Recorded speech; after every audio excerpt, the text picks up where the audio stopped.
Assalamualaikum warahmatullahi wabarakatuh. Alhamdulillah wassalatu wassalamu ala Rasulillah wa ala alihi wa sahbihi wa man walah wa ba'd. Saudaraku seiman yang dimuliakan Allah, pada kesempatan kali ini kita akan mengkaji tentang masjid. Masjid sebagai pusat peradaban Islam. Masjid ini memiliki keistimewaan khusus bagi kita umat Nabi Muhammad sallallahu alaihi wasallam. Umur umat Nabi Muhammad itu paling pendek di antara umat-umat yang lain. Kalau umat-umat yang lain ada yang umurnya sampai ratusan tahun, bahkan ada yang sampai ribuan tahun. Sehingga mereka bisa beribadah lebih lama kepada Allah. Di dalam sebuah riwayat diceritakan bahwa dulu di masa Bani Israel ada 4 orang.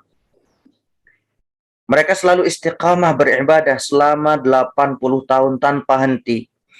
Jadi setiap siang mereka pergi berjihad di jalan Allah, dan ketika malam mereka qiyamul lail beribadah sepanjang malam selama 80 tahun. La ya'sunallah tarfata ain. Mereka tidak pernah berbuat dosa sedikit pun kepada Allah selama 80 tahun. Maka ketika kita membaca riwayat-riwayat seperti ini, nyali kita menciut. Karena kita tidak ada apa-apanya. Umur kita rata-rata hanya 60 tahun. Paling-paling kita hanya menggunakan 10-20 tahunan untuk fokus beribadah. Tapi kabar gembiranya ketika kita membaca hadis tentang keutamaan salat berjamaah yang dikhususkan kepada umat Nabi Muhammad, maka kita bisa bersyukur. Karena jika kita istiqamah selama 3 tahun saja, salat berjamaah di masjid, kita bisa mengalahkan Bani Israel yang beribadah 80 tahun itu. Dari mana perhitungannya? Jadi kalau kita salat berjamaah 1 kali saja, itu derajatnya 27 kali lipat lebih tinggi daripada salat sendirian. Bisa wa 20 darajah. Biasanya kita hanya menghitung 1 kali salat saja. Jarang sekali dari kita yang mengkalkulasikan seandainya kita sholat istiqamah di masjid selama 1 tahun saja, berarti pahala kita sudah 27 tahun melaksanakan sholat. Tinggal dikalikan 27. Jadi umur kita lebih berkah 27 tahun. Kalau kita bisa istiqamah 3 tahun sholat di masjid, berarti itu sama saja dengan 81 tahun sholat sendirian. Karena tinggal dikali 3. Itu hitungan matematisnya. Dan sangat penting bagi kita untuk mempelajari sejarah tentang masjid ini. Karena selama ini yang kita tahu masjid hanya digunakan untuk tempat ibadah saja. Tapi ternyata jika kita baca sejarah, masjid berfungsi sebagai pusat peradaban. Bukan hanya peradaban umat Islam, tapi juga peradaban manusia. Baik, kita mulai dari pengertian masjid. Apa itu masjid? Masjid berasal dari kata sajada yasjudu, artinya bersujud. Sementara masjid dalam bahasa Arab adalah tempat untuk bersujud. Tempat seseorang mengikis seluruh kesombongan dan seluruh keangkuhannya. Setinggi apapun jabatannya, sebanyak apapun hartanya. Karena kalau kita perhatikan, posisi orang yang sujud itu sebenarnya memiliki filosofi tersendiri. Kepala yang seharusnya menjadi bagian tubuh termulia yang biasanya selalu berada di atas, ketika seseorang sujud posisi kepala itu ada di bawah, menempel ke tanah. Di saat itulah kita mengikis kesombongan dan keangkuhan kita. Kita mengakui betapa lemahnya kita, betapa rendahnya kita di hadapan Allah. Karena itulah Rasulullah bersabda, keadaan terdekat seorang hamba kepada Tuhannya ketika ia sedang bersujud. Dan masjid ini juga disebut dengan Baitullah, artinya rumah Allah. Tapi bukan berarti Allah tinggal di dalam masjid, tidak. Maksud dari kalimat rumah Allah ini adalah untuk memuliakan sebuah tempat. Karena jika ditempelkan nama Allah pada sesuatu, maka ia langsung akan menjadi mulia. Abdun dalam bahasa Arab artinya hamba sahaya. Hamba sahaya rendah, hina. Tapi ketika ditambah nama Allah menjadi Abdullah, hamba Allah, maka orang itu akan langsung menjadi orang yang mulia. Rasul artinya utusan, orang suruhan, rendah, selalu diperintah. Utusan perusahaan, utusan yayasan, utusan sekolah. Tapi ketika ditempelkan nama Allah, Rasulullah, utusan Allah, maka derajatnya sudah tidak sama lagi dengan utusan-utusan biasa. Dan banyak sekali keutamaan masjid ini. Salah satunya kelak di hari kiamat, ketika jarak matahari dengan kita hanya sejengkal, saat itu akan ada orang yang tenggelam dengan keringatnya sendiri karena dosa-dosa yang dia lakukan selama hidup. Tapi akan ada 7 golongan yang akan mendapatkan naungan Allah kelak di hari kiamat dari panasnya matahari. Salah satunya adalah rajulun qalbuhu mu'allaqun bil masajid. Seseorang yang hatinya bergantung ke masjid. Setiap kali dia mendengar azan, hatinya selalu tergerak untuk melangkah ke masjid. Bahkan di luar waktu sholat pun, dia kangen masjid. Dia rindu masjid. Karena dia merasakan kedamaian, ketentraman, dan ketenangan ketika dia berada di masjid. Dan bagi orang-orang yang membangun masjid, maka Allah akan menyiapkan rumah baginya di surga. Kalau kita perhatikan, bangunan pertama di atas muka bumi ini adalah masjid Baitullah di Mekkah, bangunan Ka'bah. Bangunan pertama yang dibangun oleh Nabi ketika beliau hijrah ke Madinah adalah masjid. Dan bangunan pertama yang dibangun oleh para sahabat ketika diutus keluar Mekkah dan Madinah juga masjid. Jadi ketika Amr bin As, salah seorang sahabat Nabi, ketika keluar dari Mekkah dan Madinah, beliau sampai di Fustat, yang namanya sekarang berubah menjadi Kairo. Beliau langsung membangun masjid yang sampai sekarang masih ada, Masjid Amr bin As. Inilah masjid pertama yang dibangun sahabat di luar Mekkah dan Madinah. Jadi pertama yang dibangun Allah adalah masjid. Yang pertama dibangun Nabi adalah masjid. Yang pertama dibangun para sahabat juga masjid. Oleh karena itu, para sultan dan raja-raja Islam juga membangun masjid-masjid untuk menjadi pusat peradaban dunia. Bahkan Insinyur Soekarno pun membangun Masjid Istiqlal di awal-awal kemerdekaan. Masjid terbesar se-Asia Tenggara. Karena mereka berharap agar nama mereka tercatat sebagai orang yang membangun masjid. Sehingga selama masjid itu dipakai, maka pahalanya akan terus mengalir hingga hari kiamat. Mudah-mudahan sebelum kita mati, kita sudah dimampukan Allah agar bisa membangun masjid. Minimal menyumbang pembangunan masjid, walaupun hanya 1 sak semen saja. فَمَنْ يَعْمَلْ مِثْقَالَ ذَرَّةٍ خَيْرًا يَرَهُ. Sekecil apapun sumbangan kita, Allah akan membalasnya kelak di hari kiamat. Maka siapapun yang memakmurkan masjid, baik dengan hartanya, dengan tenaganya, dia berinfak, bersedekah, berwakaf, dia juga selalu datang salat berjamaah dan mengikuti majelis-majelis ilmu di masjid, maka itu adalah tanda keimanan seseorang. Innama ya'muru masajidallah man amana billahi wal yaumil akhir. Tapi ingat, jangan sampai kita bangun masjid tapi kita jarang salat ke masjid. Na'udzubillahi min dzalik. Selanjutnya, sebagai seorang muslim, usahakan salat jamaah di masjid. Memang ulama berbeda pendapat tentang hukum salat berjamaah ini. Ulama Hanafiyah mengatakan hukumnya wajib. Ulama Malikiyah mengatakan hukumnya sunnah muakkadah. Ulama Syafi'iyah mengatakan fardu kifayah. Ulama Hanabilah mengatakan fardu ain. Jadi secara garis besar, hukum sholat jemaah di masjid ini ada 2. Yang pertama, ada yang berpendapat bahwa itu adalah wajib. Dan yang kedua, ada yang mengatakan bahwa itu adalah sunnah muakkadah. Sunnah yang pahalanya lebih besar daripada sunnah-sunnah yang biasa. Kalau ditinjau dari fikih, memang ketika ada seorang lelaki yang salatnya di rumah karena memilih pendapat yang mengatakan sunnah muakkadah, maka tidak jadi masalah. Salatnya tetap sah. Dia tidak berdosa karena tidak ke masjid. Ini dari segi fikih, tapi dari segi akhlak ini kurang sempurna. Karena orang yang berakhlak kepada Allah, dia tidak hanya akan memikirkan bagaimana saya bisa menggugurkan kewajiban sholat saya. Sholat sendirian di rumah, sudah selesai. Tidak, tidak. Tapi mereka juga berpikir bagaimana caranya agar dia bisa mendapatkan pahala berlipat-lipat. Agar dia salatnya diterima. Agar dia bisa merasakan kekhusyuan, ketenangan dalam salatnya. Dan itu bisa didapatkan ketika kita melaksanakan salat jemaah di masjid. Jadi kalau seseorang memang benar-benar menginginkan ridho Allah, maka orang itu pasti sadar. Di balik salat jemaah, ada pahala yang sangat besar dari Allah. Maka bagi orang-orang yang bermalas-malasan melaksanakan salat jemaah, dan mereka mengatakan salat jemaah kan cuma sunnah, berarti dia salah dalam memahami sunnah.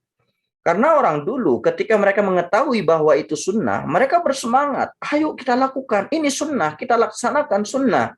Jangan sampai kita melewatkan sunnah ini. Karena mereka tahu ketika mereka melaksanakan salat berjamaah, mereka akan mendapatkan kemuliaan-kemuliaan yang sangat besar. Sabda Rasulullah, barang siapa yang datang ke masjid kala petang dan pagi hari, maka Allah akan menyiapkan rumah di surga baginya setiap kali dia pergi ke masjid. Dalam hadis lain Rasulullah bersabda, barang siapa yang pergi ke masjid, maka setiap langkahnya bernilai pahala. Satu langkah menggugurkan dosa, sementara langkah lainnya akan mengangkat derajatnya. Kemudian ketika seseorang sholat di masjid, pahalanya 27 kali lipat lebih tinggi derajatnya daripada orang-orang yang sholat sendiri di rumah. Dan Ibnu Abbas berkata, jarak 1 derajat dengan derajat di atasnya adalah 500 tahun perjalanan. Artinya pahala yang akan kita dapatkan ketika kita sholat berjemaah di masjid itu jauh lebih besar dibandingkan dengan sholat sendiri di rumah masing-masing.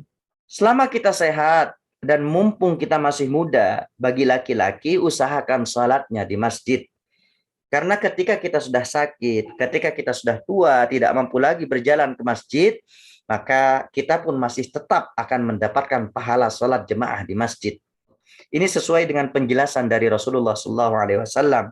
Barang siapa yang dalam keadaan sehatnya dia terbiasa melakukan sebuah ibadah, misalnya ketika sehat dia selalu sholat di masjid, maka ketika dia sakit atau tidak mampu lagi untuk pergi ke masjid, Allah akan memberikannya pahala seperti di hari-hari sehatnya. Jadi mumpung kita sehat, rajin-rajinlah beribadah, khususnya sholat berjamaah di masjid. Kemudian masjid pertama yang dibangun di muka bumi ini adalah Baitullah di Makkah. Ini sesuai dengan firman Allah, Inna awwala baiti wudi'a lin-nasi lalladzi bi Bakkata mubaraka. Dan salat di Masjidil Haram di Makkah ini pahalanya lebih utama 100.000 kali lipat dibandingkan salat di masjid-masjid lainnya. Pahalanya sangat besar. Sementara di Masjid Nabawi, pahalanya 1.000 kali lipat lebih besar dibandingkan salat di masjid-masjid lainnya. Sabda Rasulullah, salatun fi masjidi afdalu min alfi salatin fi ma siwah illa al-masjidil haram wa salatun fil masjidil haram afdalu min 100 alfi salatin fi ma siwa. Salat di masjidku, yaitu Masjid Nabawi di Madinah, lebih utama daripada 1.000 salat di masjid lainnya selain Masjidil Haram. Sementara salat di Masjidil Haram lebih utama daripada 100.000 salat di masjid lainnya. Selanjutnya ketika Rasulullah berhijrah dari Mekkah ke Madinah, beliau transit di sebuah daerah yang bernama Kuba. Di dalam sejarah dikatakan beliau transit 4 hari, dari hari Senin sampai hari Kamis, dan beliau membangun Masjid Kuba. Bayangkan, Nabi transit 4 hari saja bisa membangun masjid. Dan orang yang sholat sunnah di masjid ini, pahalanya sama seperti umroh. Sabda Rasulullah, sholat sunnah 2 rakaat di Masjid Kuba, pahalanya sama seperti umroh. Lalu Rasulullah meneruskan perjalanan menuju kota Yathrib, yang kemudian namanya berubah menjadi Madinah Al-Munawwarah. Sesampainya di kota Madinah, beliau membangun Masjid Nabawi. Dulu Masjid Nabawi itu tidak terlalu luas. Luasnya hanya 22 kali 15 meter. Dindingnya dibuat dari tanah liat yang dijemur kering, disusun, tidak pakai semen. Kemudian atapnya terbuat dari daun kurma yang dianyam dengan pelepah kurma. Tiang-tiang masjidnya terbuat dari batang korma dan lantainya langsung pasir.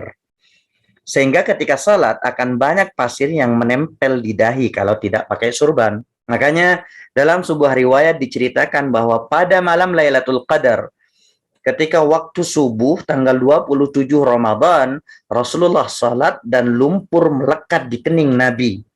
Karena memang tidak ada semen pada waktu itu. Kemudian di Masjid Nabawi ini ada sebuah tempat yang sangat istimewa, yaitu Raudhah. Sabda Rasulullah, "Ma baina baiti wa mimbari raudhatun min riyadil jannah."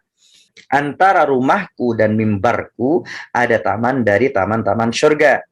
Jadi antara mimbar itu dan kamar Rasulullah ada Raudhah, salah satu taman dari taman-taman surga. Ini adalah tempat mustajab. Kalau kita mau masuk ke sana, kita harus antri. Antriannya panjang sekali.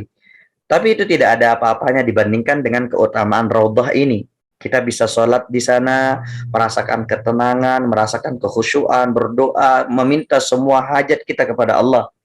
Jadi setelah Nabi hijrah ke Madinah, beliau memulai semuanya dengan membangun masjid. Dari sanalah seluruh denyut nadi kehidupan umat dibangun. Ekonomi dikembangkan, masalah-masalah sosial dimanage dari masjid itu. Dan setelah itu Islam terus berkembang meluas ke negara-negara di luar Jazirah Arab. Mereka menulis kitab-kitab, mereka mengajarkan ilmu di dalam masjid dalam bentuk halaqah-halaqah. Orang-orang berkumpul di sekitar seorang guru, seorang ustadz, dan mereka mempelajari berbagai macam bidang ilmu, mulai dari ilmu agama, ilmu sastra, ilmu sosial, dan seterusnya. Dan dari masjid itu juga muncul berbagai macam kegiatan sosial, menyantuni kaum fuqara wal masakin, du'afa wal mustad'afin. Dan dari masjid itulah di dalam sejarah Islam dibangun lembaga-lembaga pendidikan. Sehingga masjid ini dijadikan sebagai poros kehidupan muslim. Baik itu untuk memperkuat hablum minallah, hubungan antara manusia dengan Allah, ataupun hablum minan nas, hubungan antara manusia dengan manusia lainnya. Sehingga umat Islam bisa membangun peradaban yang kuat dan maju. Lalu sebenarnya apa saja fungsi masjid itu? Ketika masjid hanya digunakan untuk azan, kemudian salat, habis salat ditutup lagi masjidnya, maka artinya ada degradasi, penurunan fungsi masjid. Firman Allah, "Innama ya'muru masajidallah man amana billahi wal yaumil akhir." Orang-orang yang gemar memakmurkan masjid Allah hanyalah orang-orang yang beriman kepada Allah dan hari akhir. Dan memakmurkan masjid ini bukan berarti membuat masjid ramai saja. Kalau cuma mau ramai, setiap orang bicara juga sudah ramai. Memang makmur dari segi bahasa itu mempunyai arti ramai, meramaikan. Tapi secara istilah makmur ini bermaksud membangun kemakmuran umat, membangun peradaban umat. Salah satunya dengan membuat aktivitas-aktivitas atau kegiatan-kegiatan yang bermanfaat di masjid. Ibnu Mahlab dalam Fathul Bari mengatakan, masjid merupakan tempat untuk memberi rasa aman kepada kaum muslimin. Kegiatan apapun yang membuahkan kemanfaatan bagi agama dan bagi keluarganya, boleh dilakukan di masjid. Jadi masjid itu bukan hanya untuk kebahagiaan di akhirat, tapi juga untuk kemakmuran, kemajuan, kesejahteraan umat Islam di dunia. Kalau kita baca buku-buku sejarah, banyak sekali fungsi masjid di zaman Rasulullah. Bahkan sampai ada 24 fungsi masjid. Bayangkan 24 fungsi masjid. Di antaranya adalah masjid digunakan sebagai tempat umat Islam melaksanakan ibadah mahdhah. Ya salat, ya zikir, ya tilawah Al-Quran. Kemudian masjid juga digunakan sebagai tempat untuk menuntut ilmu.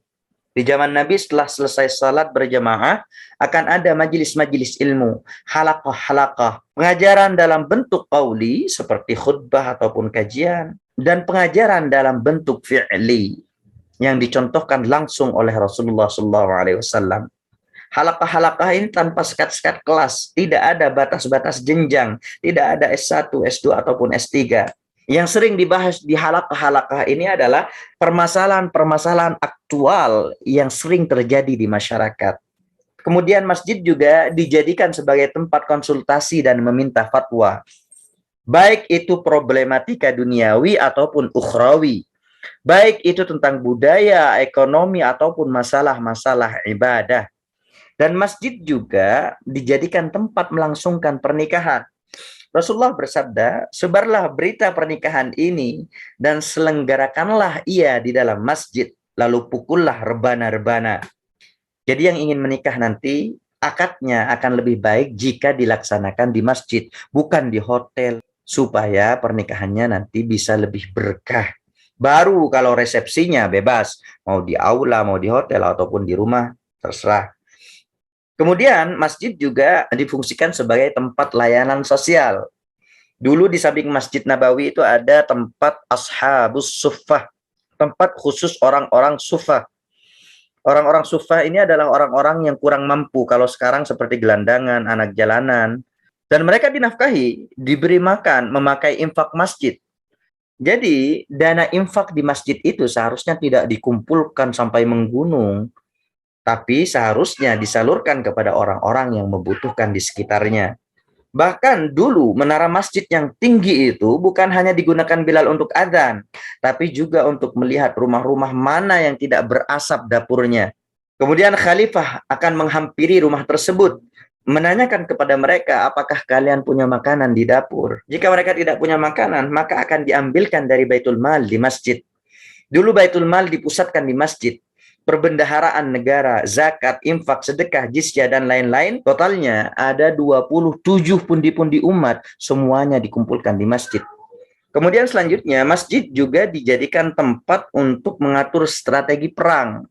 Karena ketika kita masuk masjid, kita akan merasakan ketenangan, kedamaian, dan kita pun biasanya sebelum masuk masjid akan berwudu dulu. Dan ketika kita masuk masjid, maka disunnahkan salat sunnah tahiyatul masjid 2 rakaat. Sehingga kita bisa dengan mudah mendapatkan ilham dari Allah, khususnya dalam mengatur strategi perang. Lalu masjid juga berfungsi sebagai tempat layanan pengobatan dan korban perang, seperti klinik kalau zaman sekarang. Jadi dulu ketika perang Uhud, perang Badar, perang Khandaq, korban-korbannya dibawa ke masjid. Salah satu contohnya, saat perang Khandaq, ada sahabat Rasulullah yang bernama Sa'ad bin Mu'adz. Beliau mengalami luka di leher. Maka Nabi membuatkan tenda di masjid agar beliau bisa beristirahat di sana. Jadi idealnya di samping kanan ataupun kiri masjid harus ada ruang-ruang klinik agar yang sakit bisa diobati di masjid. Klinik gigi, klinik bersalin, klinik kulit, dan seterusnya. Sehingga orang yang datang berobat karena sakit jasmani masuk ke masjid, mendengarkan ayat Al-Quran, suara pengajian, batinnya akan merasa tenang. Sehingga proses penyembuhannya pun akan lebih cepat. Syukur-syukur kalau dia bisa bertobat dan lebih dekat kepada Allah melalui ini. Kemudian masjid juga dijadikan sebagai tempat perdamaian dalam menyelesaikan sengketa. Karena di masjid itu merupakan pusat ketentraman, kedamaian, hati yang congkak, keras, dan orang yang emosi, ketika dia masuk masjid, emosinya akan langsung mereda. Kalaupun kita marah, emosi di masjid, kita pun tidak akan mengatakan kata-kata kasar, karena kita sadar bahwa itu adalah rumah Allah. Dan masjid juga dijadikan tempat untuk menyambut tamu, menyambut rombongan dan utusan dari negara-negara lain. Jadi masjid ini difungsikan sebagai pusat kegiatan. Apapun kegiatannya dipusatkan di masjid. Bukan hanya dengan para sahabat, bahkan non-muslim dari Najran sekalipun diterima dan dijamu dengan makanan dan minuman oleh Rasulullah di masjid. Jadi ada 60 orang penunggang kuda dari Najran, dari Yaman, Kristen Ortodoks. Mereka ingin menanyakan status Nabi Isa alaihissalam, apakah ia Tuhan atau anak Tuhan. Maka Rasulullah menjelaskan beliau adalah utusan Allah. Kemudian setelah zaman Rasulullah, masjid terus berkembang. Di zaman keemasan Islam, masjid menjadi pusat pendidikan. Masjid dijadikan tempat untuk diskusi, tempat untuk mengkaji masalah-masalah kebudayaan, keagamaan, politik, kemasyarakatan. Jadi pada awalnya dulu tidak ada kampus seperti sekarang. Mereka dulu belajarnya di masjid. Kemudian dari masjid ini lahirlah ilmuwan-ilmuwan dunia. Seperti Ibnu Rushdi lahir dari Masjid Cordoba di Spanyol. Sibawayh lahir dari masjid di Basrah, Irak. Kemudian Ibnu Khaldun lahir dari Al-Qarawiyyin, Maroko, dan seterusnya. Karena memang masjid ini dijadikan sumber peradaban, dijadikan sebagai pusat ilmu. Dan dulu pada zaman keemasan Islam, yaitu 3 abad pertama sejarah Islam 650 sampai 1000 Masehi, negara-negara yang dikuasai umat Islam memiliki peradaban yang sangat tinggi pada waktu itu. Dan itu terbukti dari indahnya kota-kota mereka, masjidnya megah-megah. Mereka memiliki universitas. Kemudian mereka juga memiliki karya-karya peninggalan Muslim seperti Ibnu Sina, ahli filsafat dan kedokteran, Al-Kindi, ahli matematika, Ibnu Sina, ahli ekonomi dan sosiologi. Semuanya adalah ilmuwan-ilmuwan Muslim yang terlahir dari masjid. Selanjutnya, dari segi arsitektur, kalau kita lihat Masjid Nabawi yang asli adalah Taman Raudhah yang sekarang. Pada zaman Nabi, masjid tidak memakai kubah. Bagaimana mau pakai kubah? Atapnya saja terbuat dari pelepah korma. Kubah itu baru ada ketika Islam sudah sampai ke negeri Syam. Waktu itu negeri Syam terdiri dari 4 negara, Yordania, Lebanon, Palestina, dan Suriah. Di negeri Syam itu banyak bangunan berkubah. Karena negeri Syam ini adalah jajahan Romawi. Dan kalau kita lihat di ensiklopedia, ciri khas bangunan Romawi itu melengkung. Dan di atasnya pasti ada kubahnya. Jadi kubah itu diambil dari luar. Tapi sekarang kita setiap melihat kubah langsung ingat masjid. Pada awalnya Masjid Nabawi tidak mempunyai menara. Menara itu baru ada ketika Islam sudah sampai ke Mesir. Di kota Alexandria disebut dengan Iskandariah, tepi laut Mediterania. Di situ ada mercusuar. Itu dijadikan tempat api. Bahasa Arabnya adalah nar. Tempat api bahasa Arabnya manar. Jadi menara asalnya dari kata manarah, tempat api. Jadi tempat yang tinggi, kemudian apinya dibuang, diganti sebagai tempat orang azan. Jadilah menara masjid. Intinya peradaban Islam itu tidak kaku, selalu sesuai dengan perkembangan zaman, selama tidak bertentangan dengan akidah. Hanya saja memang ada kaidah-kaidah umum dalam pembangunan sebuah masjid. Contoh, kita harus memakai ornamen-ornamen yang bisa mengingatkan kita kepada Allah, seperti kaligrafi ayat Al-Quran, dan seterusnya. Kemudian kita tidak boleh memakai gambar makhluk hidup yang utuh, karena itu dilarang oleh Rasulullah. Lalu ruangan harus diatur agar jemaah itu merasa nyaman. Ruangan laki-laki dan perempuan itu harus dibedakan supaya tidak terjadi ikhtilaf. Dan tidak boleh membangun masjid untuk tujuan pamer, sombong, ataupun congkak. Jadi kita membangun masjid itu benar-benar niat lillahi ta'ala. Sementara di Indonesia, jumlah masjid itu sangat banyak sekali. Di tahun 2018 saja yang terdaftar di Kemenak itu sekitar 800.000 lebih masjid di seluruh Indonesia. Itu yang terdaftar, apalagi yang tidak terdaftar pastinya jumlahnya jauh lebih banyak. Jadi jumlah masjid di Indonesia ini sangat banyak, hanya saja fungsinya belum dioptimalkan. Seharusnya masjid itu memiliki garis besar operasionalnya sendiri. Jadi nanti ketika kita menjadi pengurus masjid di kampung masing-masing, setidaknya ada 3 aspek yang harus kita perhatikan. Yang pertama adalah aspek hissiyah, yaitu bangunannya. Memang umat Islam diberikan kebebasan untuk menentukan bentuk bangunan atau arsitektur masjid, selama perannya untuk ibadah dan kegiatan umat. Contoh, masjid dengan gaya arsitektur lokal seperti Masjid Kudus, kemudian Masjid Cengho di Pasuruan, itu juga punya corak tersendiri. Bahkan kalau kita lihat di Indonesia, rata-rata genteng masjidnya itu berbeda dengan masjid-masjid di Arab Saudi. Masjid-masjid di Indonesia gentengnya itu landai karena curah hujan tinggi. Tujuannya adalah supaya bangunan tidak mudah rusak. Berbeda dengan di negara-negara Arab yang rata-rata bentuk atap masjidnya kotak. Karena memang jarang hujan, jadi disesuaikan dengan keadaan iklim dan kondisi lingkungan masing-masing. Kemudian yang kedua adalah aspek tujuan, aspek maknawi. Masjid itu dibangun ada yang tujuannya untuk beribadah, melayani umat, tempat aktivitas jemaah. Tapi ada juga masjid yang dibangun atas dasar permusuhan dan untuk memecah belah umat Islam. Contoh, karena di sebuah kampung masjidnya itu didominasi oleh Ormas A misalnya, maka Ormas B pun tidak terima. Dia tidak mau kalah, akhirnya dia membangun masjid khusus Ormas B di samping masjid tersebut.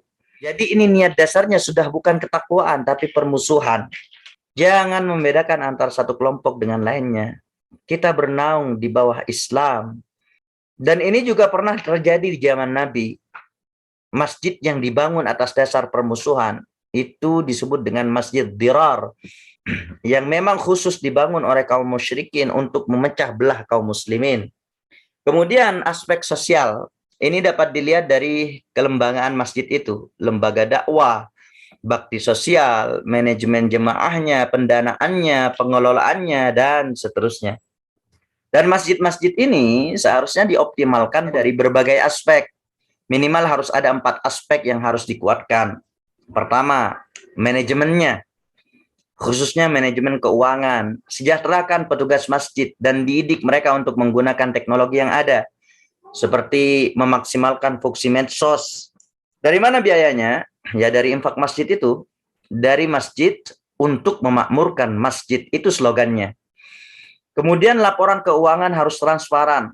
Laporan infak, sedekah, dan lain-lain harus dilaporkan secara transparan, tidak ada yang ditutup-tutupi. Dan pihak pengurus masjid harus produktif dalam mengelola keuangan. Mereka harus mempunyai badan usaha ekonomi, baik barang ataupun jasa. Kemudian di sebuah masjid juga harus disediakan seorang ustadz yang standby 24 jam untuk menyelesaikan masalah umat.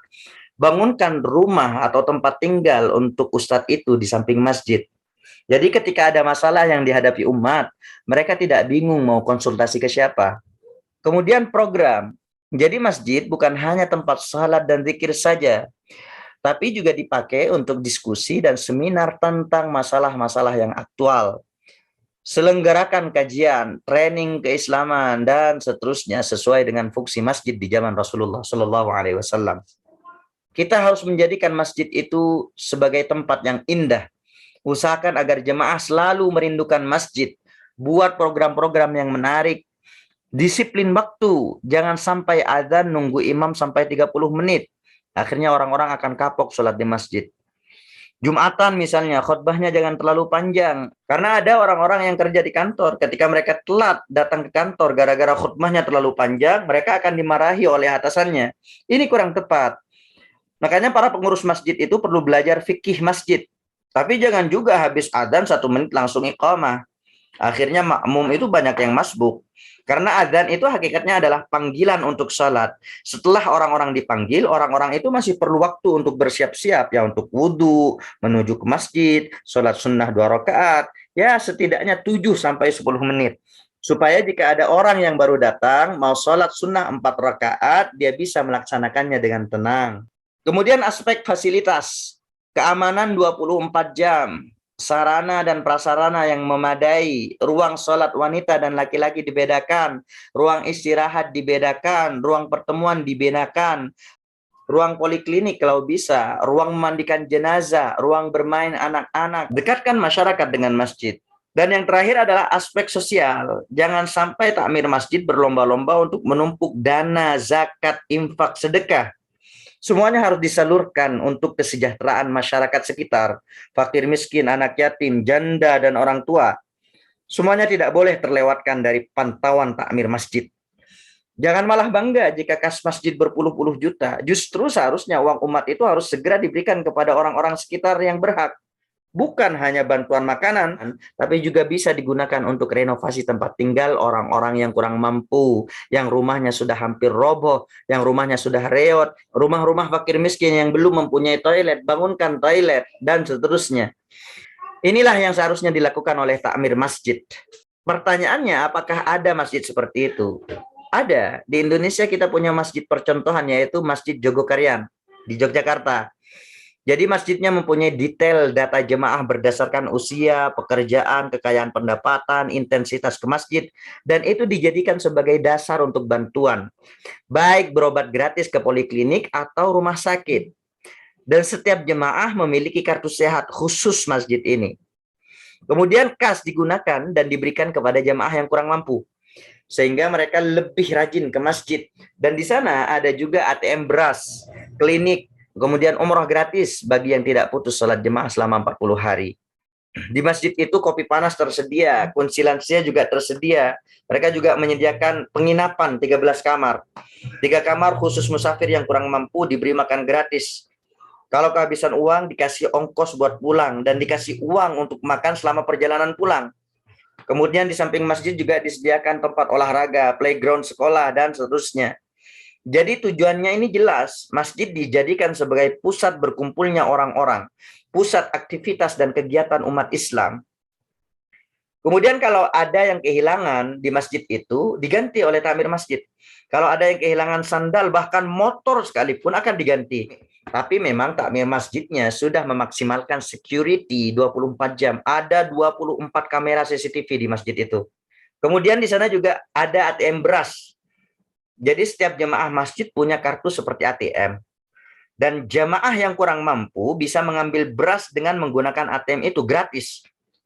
Beras-beras itu didapatkan dari mana? Didapatkan dari para jemaah yang kaya. Setiap hari mereka membawa beras semampunya. Segenggam beras pun boleh. Kemudian mereka memasukkan ke dalam kotak beras itu dengan niat infak. dan semua orang ikut berpartisipasi. Jadi kadang tempat beras yang sangat besar itu tidak muat. Bahkan pernah terkumpul 2,7 ton beras, Masya Allah. Dan pemegang kartu ATM beras ini sangat banyak sekali, ribuan orang. Mereka akan mengambil sesuai dengan kebutuhan. Misalnya, di keluarganya ada 5 orang anggota keluarga. Maka sekali gesek akan keluar beras yang cukup untuk dimakan 5 orang itu sesuai datanya. Kemudian uang kas masjid digunakan juga untuk kemaslahatan, seperti renovasi rumah masyarakat, rumah-rumah yang ambruk, yang tidak ada toiletnya, itu dibangunkan. Khususnya bagi orang-orang fakir, miskin, anak yatim, janda, dan seterusnya. Itulah seharusnya dana masjid difungsikan untuk mensejahterakan umat di sekitarnya. Sehingga diharapkan tidak akan ada orang yang miskin di sekitar masjid.